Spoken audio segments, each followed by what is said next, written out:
Hi, I'm Dr. 𝘠𝙠𝙧, and here we are in our exam room, and I want to do a quick video for you today about how to sit properly at home. So I know a lot of us have been working from home, and I know that a lot of people's desks hasn't been correctly, their chairs, they're not using their correct chair.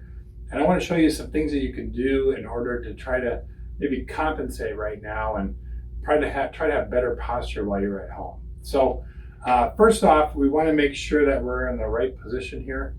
When we're sitting, we want to be nice and close to the desk because if you're back here and you're leaning forward, you're not keeping your head over your shoulders, over your hips. So the first rule is your head should be over the top of your shoulders, over the top of your hips, and over the tops of your feet. So a lot of doctors, a lot of people are sharing information where they're saying bring your feet out in front of you and have them flat on the floor.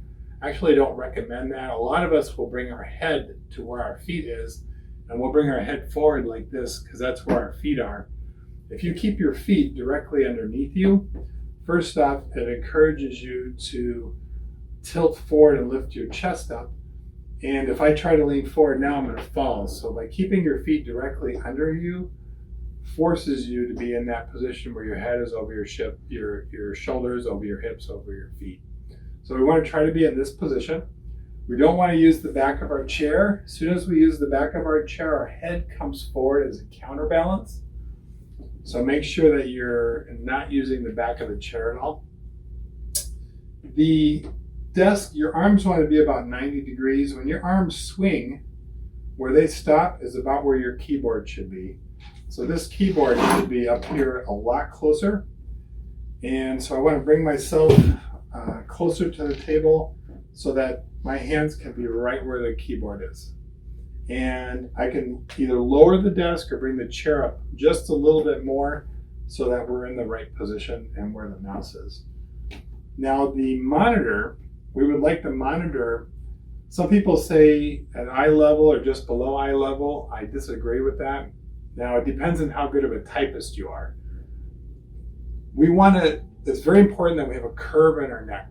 So what can happen is if we look down, that actually takes the curve out of your neck. And when you lose the curve in your neck, it can lead to neck pain, back problems, and really a whole slew of different types of issues can happen with that, including sinuses, allergies. Neck is mostly eyes, ears, nose, and throat. Eye problems and many different things that can happen from that. So we need that curve in the neck. And if you bring the monitor up a little bit, then that's going to help to encourage that curve. And if I don't have to look at the keys, that's a great position for me. But I'm not a very good typist, so I catch myself doing this a lot.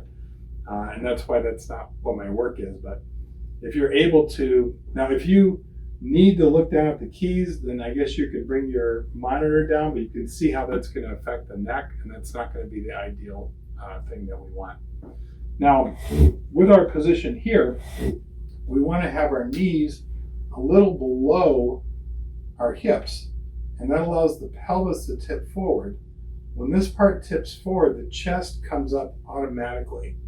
So make sure that you're not sitting with your knees higher than your hips, because now this is tipping back and that's causing me to slouch. So keep those knees below the hips, and a lot of times that means you're sitting on the edge of your chair. If you can get a chair that tilts forward about 10 degrees, that's going to be the best position. You shouldn't need to use armrests. As soon as you use an armrest, usually that's going to make you start to slouch to one side, and probably don't need to do that as well. So anyway, right now during COVID, I know more people are going to be working from home. We're going to see a lot more neck problems. I'm expecting to see more shoulder problems, a lot more low back problems. Those things are easy for us to correct.